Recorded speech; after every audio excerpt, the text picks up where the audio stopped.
The transfer portal is open, but Matt Rhule has a little bit of a different approach than some of the other coaches. We'll tell you why on today's show.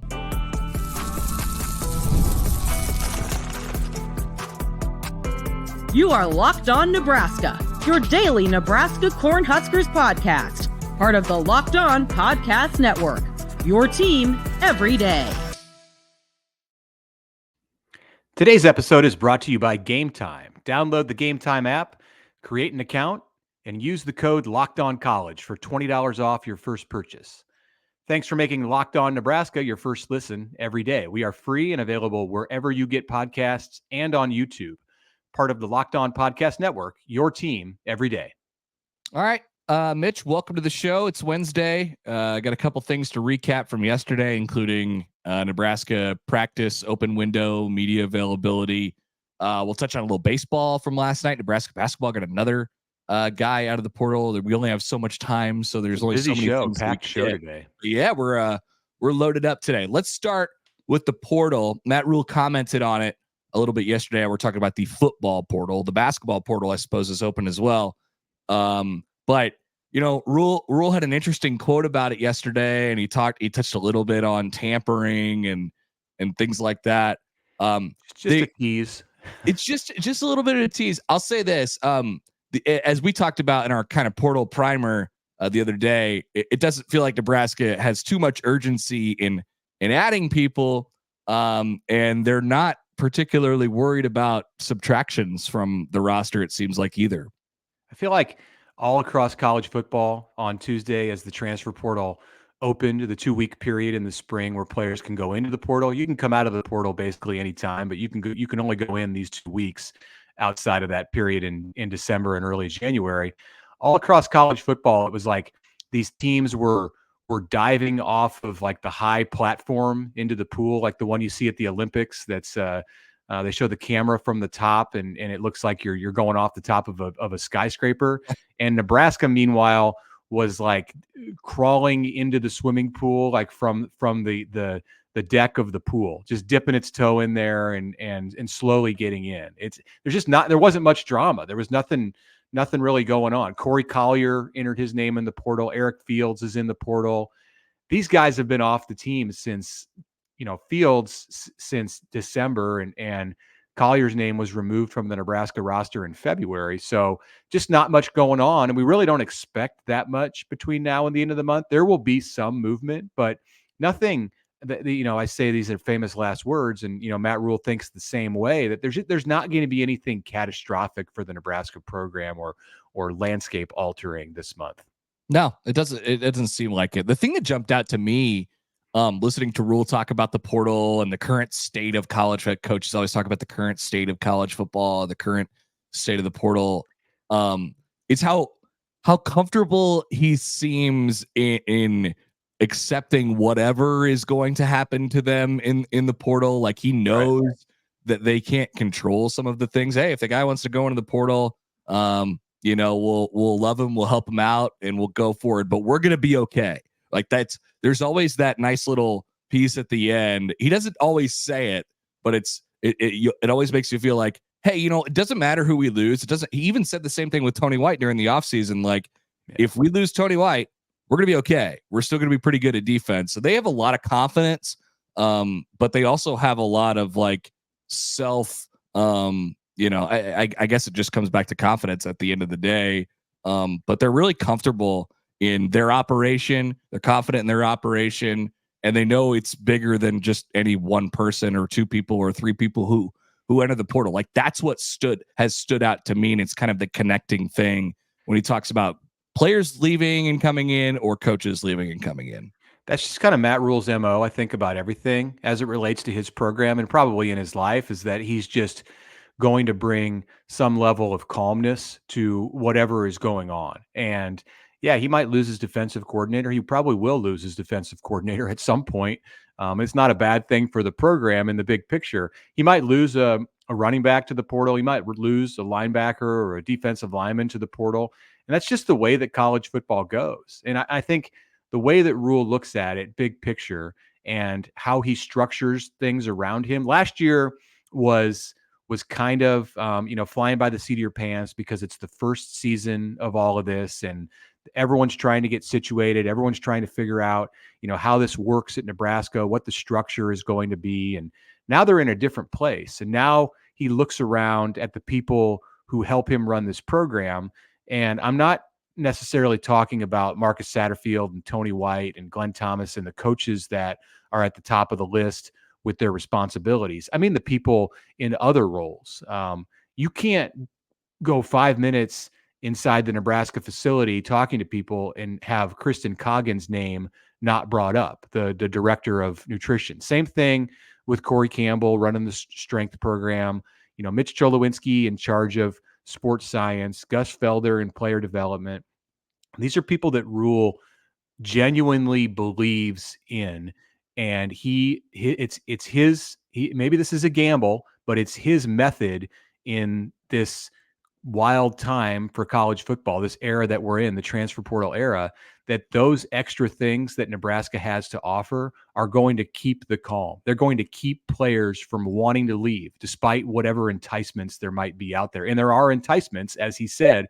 Players on his roster came to him or coaches on the staff Tuesday and said, "Hey, look what I got from program X, Y, or Z," without naming names. They would like me to come, and these players are not expected to necessarily leave here in the spring. We've done this before at Nebraska where we coaches come up to press conferences and we sort of judge their moods, and like, how they feeling today. And you try to figure out if they had a good practice or a bad practice, or how do they feel? I would say generally overall, after going through a season, having the struggles that they did last year, especially at the end of the year, and now in the second spring ball for Matt Rhule, it's taken that amount of time to feel like going back to the comfort piece, it just feels like it's kind of a well-oiled machine just on the day-to-day at this point, whether, you're talking about player acquisition or the types of players they bring into their program, or like you just mentioned there, the stuff that we don't see, like the nutrition and the academic side of things. It just feels like he's in a spot where he could trust the people around him. Everybody knows their role. And it's gonna work on the day-to-day because we're in that comfortable position at this point. Like that's the sense I get emanating from Matt Rhule at this point in his second spring.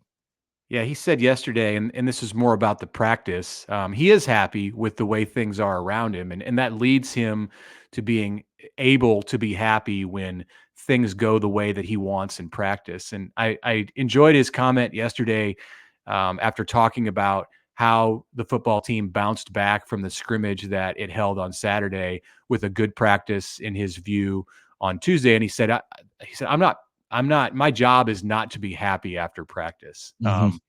Basically he's looking for reasons after most practices to pick out areas that he didn't like about practice. And he was having a hard time doing that after practice on Tuesday, which leads back into the entire big picture about how this wasn't a stressful day. This was a stressful day everywhere, just about everywhere in college football on Tuesday, because you might turn around as a coach or a personnel director and all of a sudden your top linebacker is gone, and you didn't have a great sense that was about to happen.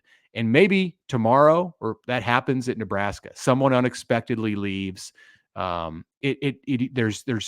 are so many reasons for players to want to look around, but that's not the vibe that Matt Rhule is giving off. And also, if something like that does happen, he seems ready to roll with it. I'll say this, Mitch, before we take a break. At most places, it's a stressful day. Some places we just discussed for 10 minutes there why it's not for Matt Rhule. Some other places it's not really stressful either, because you just let your sons recruit, and that's it can really make life easier if you just say, "Hey, hop in the DMs and we'll come there." We want to spend some time later this week discussing what's going on at Colorado and how the Buffs. We thought last year was bizarre with the portal at Colorado. This year, they're taking it up a notch, and the Sanders sons are leading the way. So we're going to get to just a hodgepodge of stuff in the next segment some Nebraska baseball, basketball, and various other things. So stick with us through the break. And if you've just found us, please subscribe, listen to us on all the podcast platforms, follow us on Twitter at Locked On Nebraska. We'll be back in a minute. All right, I'm a competitive person, Connor. You're a competitive person. We've all got a competitive side. Listeners, your competitive side will enjoy Monopoly Go. Perhaps you've heard of it by now. It's been downloaded more than 150 million times. Monopoly Go is a great twist on the classic board game Monopoly. You play on not one, but hundreds of Monopoly boards in crazy locations, building amazing cities that bring you big money. But the best part is you get to mess with your friends. You can charge them rent on iconic properties, just like in the classic board game, rob their vaults of riches, and the leadership will show in a board with the identity of the biggest Monopoly tycoons. Team up with your friends and people around the world in timed tournaments to earn huge rewards. Get in the game and join your friends. Download Monopoly Go for free on the App Store or on Google Play.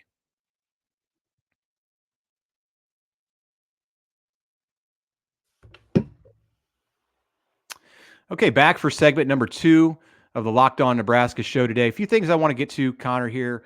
Maybe we just play this game where I can introduce a subject and get your response. That way we can cover a number of things in 7 or 8 minutes. So Tuesday night, Haymarket Park, Nebraska looking to even the series, the baseball season series against Creighton. Huskers are up 3-2 going to the 9th inning. Seems like Nebraska's going to get out of there with a victory for the first time in 3 attempts on a Tuesday night here in the month of April. And then here comes Teddy Dieters with a grand slam, straightaway center field on a windy night at Haymarket Park. Creighton survives a Nebraska rally in the bottom of the 9th and wins 6-4. So Nebraska, that's 6 losses in its past 9 games. A stretch that began 2 weeks ago at Charles Schwab Field in downtown Omaha. Somewhat of a reminiscent feeling for the Huskers of last year, where they just had some trouble in the midweek games. Kind of an ouch moment. I wonder what you think about where this is headed for Will Bolt's team. Yeah, I wonder. I mean, there's we've talked about this before. It's hard in the midweek to you're going to probably, especially against a team that similar level of talent, like Creighton's pretty good this year. Similar level of talent. You're throwing out a bunch of pitchers. You're trying to just piece it together any way you can. Get big hits, especially on Haymarket Park is already a launch pad, and then when you add in a 50-mile-an-hour wind blowing dead out to left center, it becomes pretty small in that regard.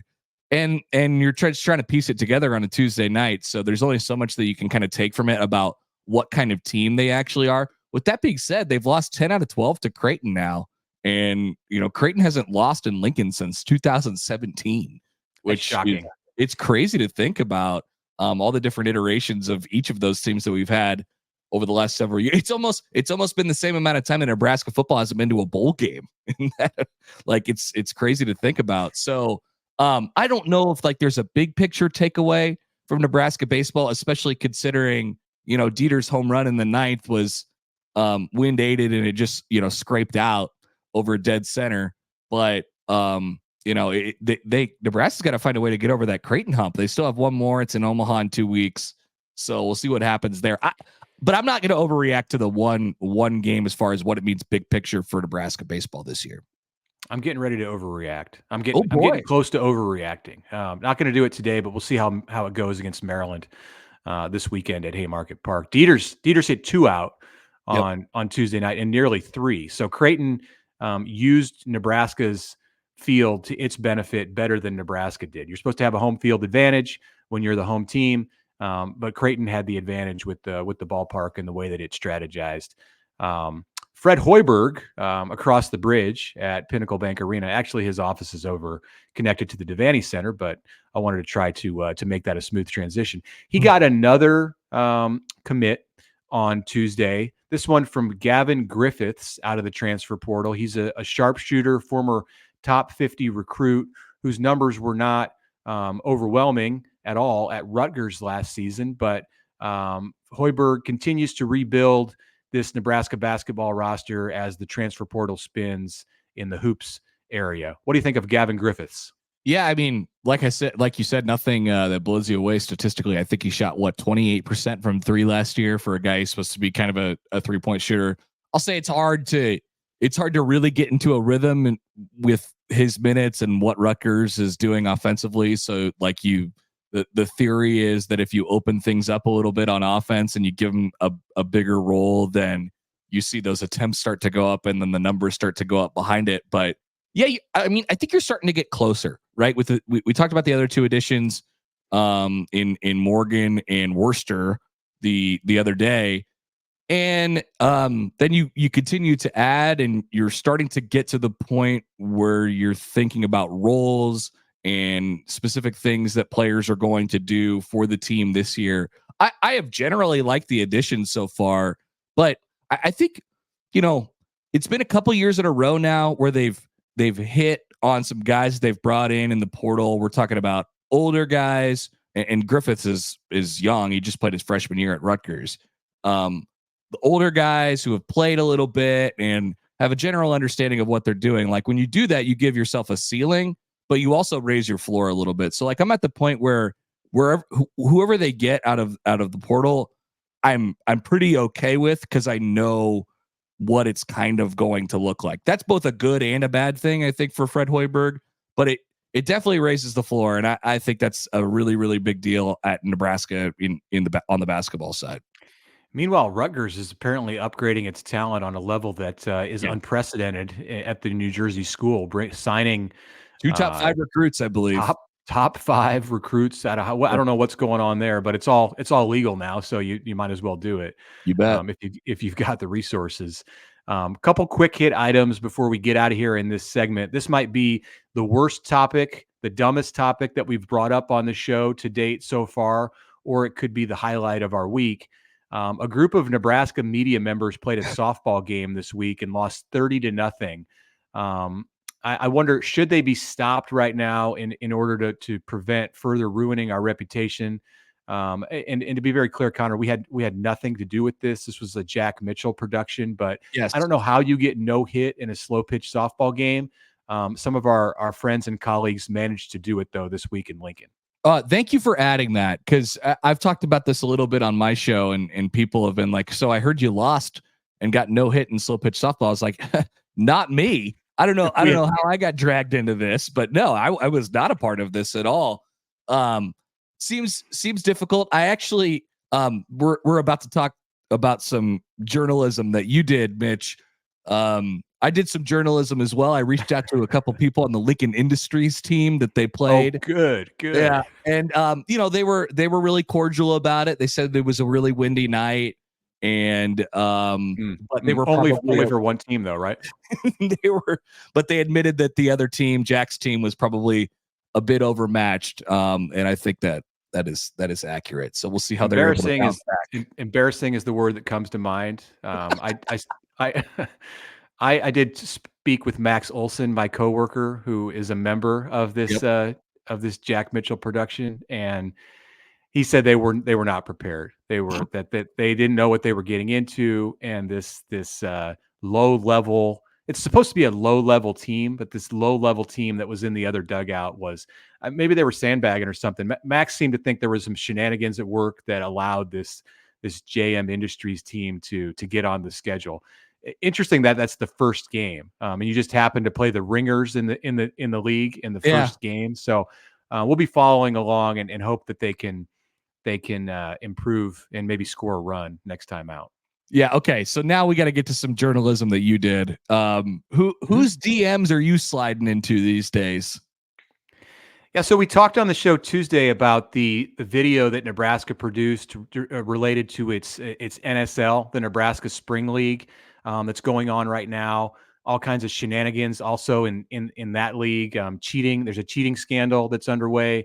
Keisei Tominaga is involved. He's a super fan of the Rattlesnake Boys, the team owners. We heard about them. Bobby Hessling is an interesting figure here in all of this. He's a student at Nebraska.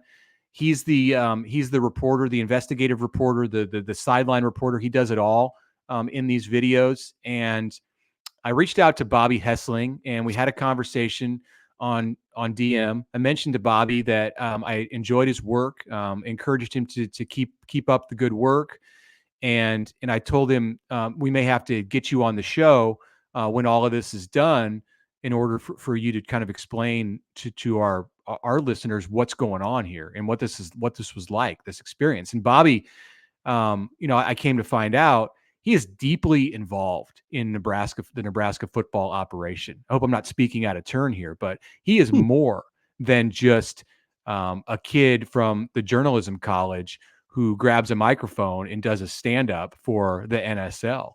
I think Bobby is like Matt Rhule's right-hand man behind the scenes when it all comes down to it. So he can't just accept an interview request from us and say, yeah, I'm going to come on your show. We have to go through the proper channels in order to secure Bobby Hessling, and the likelihood that it will be approved, I don't know. I got the impression that it might not be real high. Oh my God. Wow.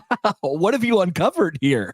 I don't know. Amazing. Secret weapon. I mean, that might be what we're dealing with here. He's also loyal to Chris Schmidt and Elijah Herbal because of a relationship with those guys. So they're on the radio in Lincoln doing a great job. And I feel like they're going to get the exclusive, the first interview with Bobby Hessling when all of this is done. And if we get to Bobby, it might just be like picking up their scraps. Amazing. Wow. I did not think that was going there. That's I now I feel like we have to talk to him. We have to actually get to the bottom of this. So we'll see when we're able to do that, if we are. I'm going to keep working it. Yeah.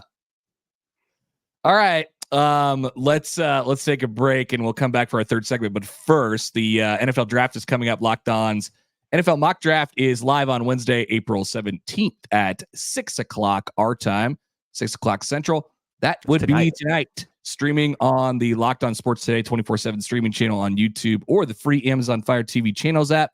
Find the ultimate 6 episodes so far to hear the local Locked On experts, who they're picking for every NFL franchise, with reactions from local college football experts like us, and even the fantasy football angle. The Locked On NFL mock draft tonight at 6:00 Central, streaming live on Locked On Sports Today 24/7 streaming channel or YouTube or the free Amazon Fire TV channels app.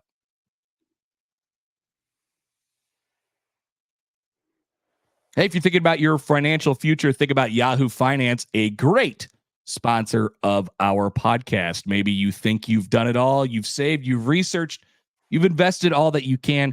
Now you need to take it all to the next level by using what every financial great uses. That would be Yahoo Finance. For more than 25 years, Yahoo Finance has been the brand behind great investors. Whether you're seasoned or you need a little bit of extra guidance, Yahoo Finance gives you the tools and data you need in one place. Securely link your brokerage accounts and other investive resources. Receive a comprehensive perspective and the ability to look at your wealth in its entirety. That's all with Yahoo Finance. For comprehensive financial news and analysis, visit the brand behind every great investor, yahoofinance.com, the #1 financial destination, yahoofinance.com. That's yahoofinance.com.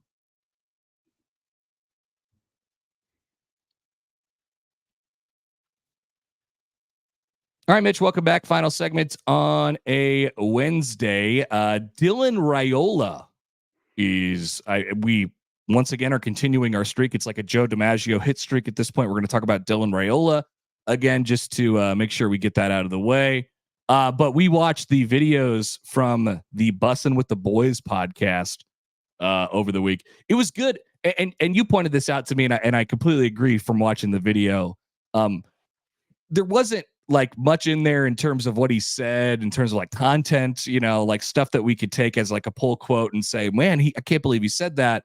But it was good to see him loose and relaxed and in an interview setting in which he wasn't just talking to people for 2.5 minutes and then leaving. It was like, hey, I'm sitting down.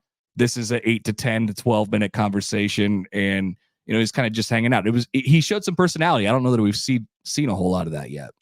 Yeah, Will Compton, the ex-Husker who hosts this show, very popular show. He was with Delaney Walker.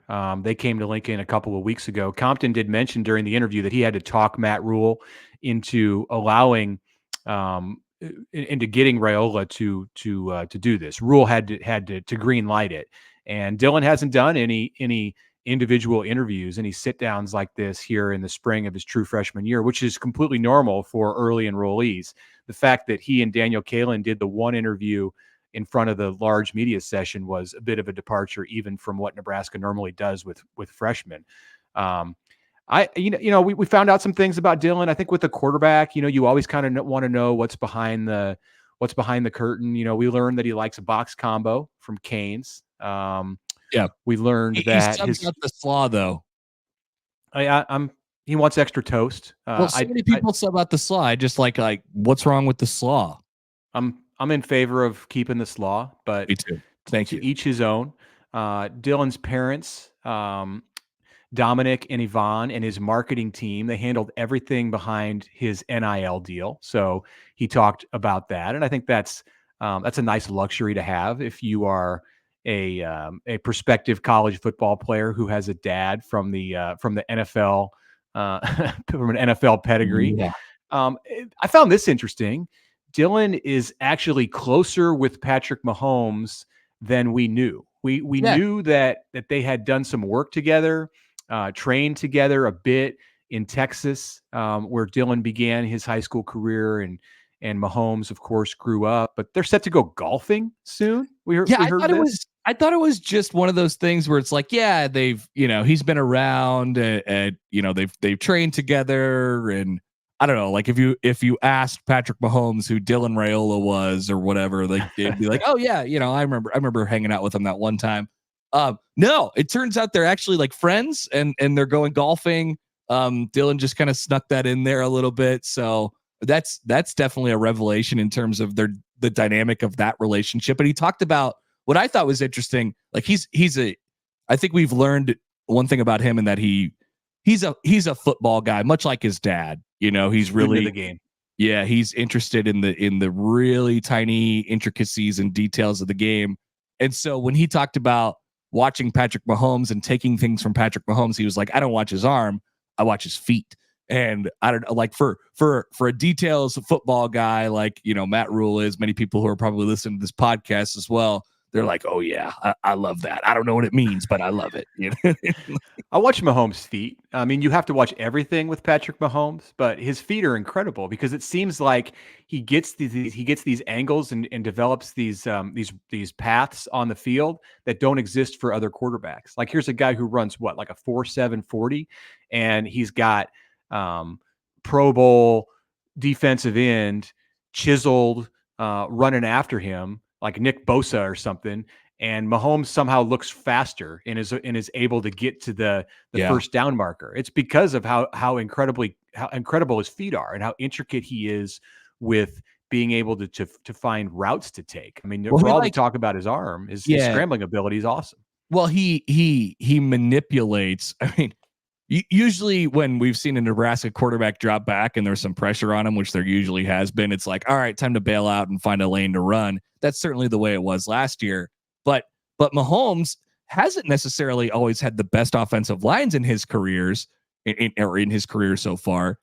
But he's been able to move, manipulate.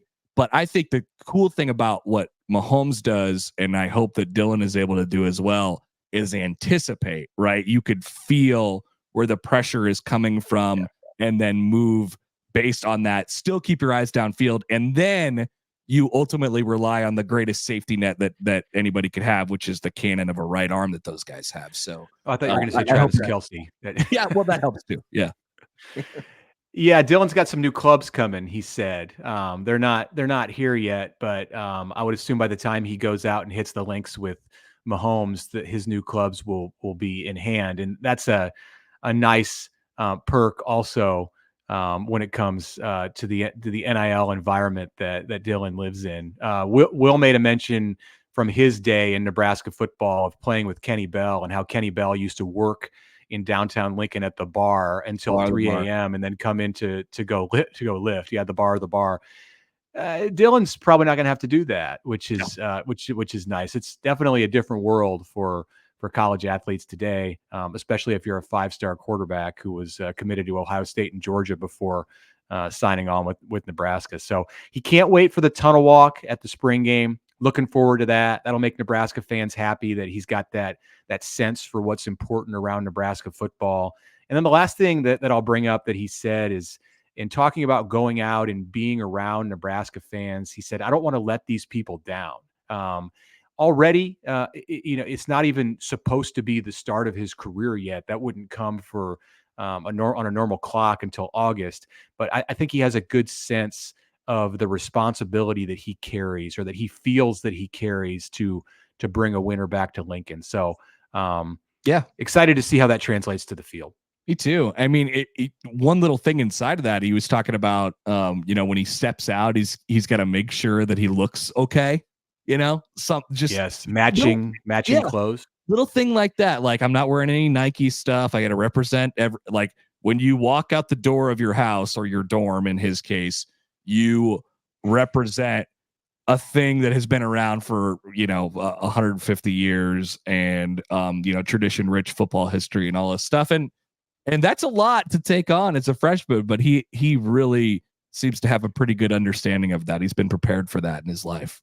It's important as a quarterback at Nebraska to have a good sense of personal awareness, and I think coming in he's in a good place there, as he's as advanced in that area as any freshman that Nebraska's brought in to play this position. So good sign. Good to hear from Dylan.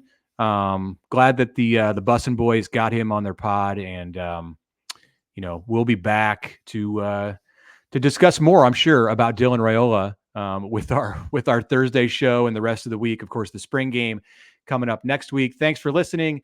Please continue to listen, subscribe, follow us on Twitter and all of the listening and viewing platforms.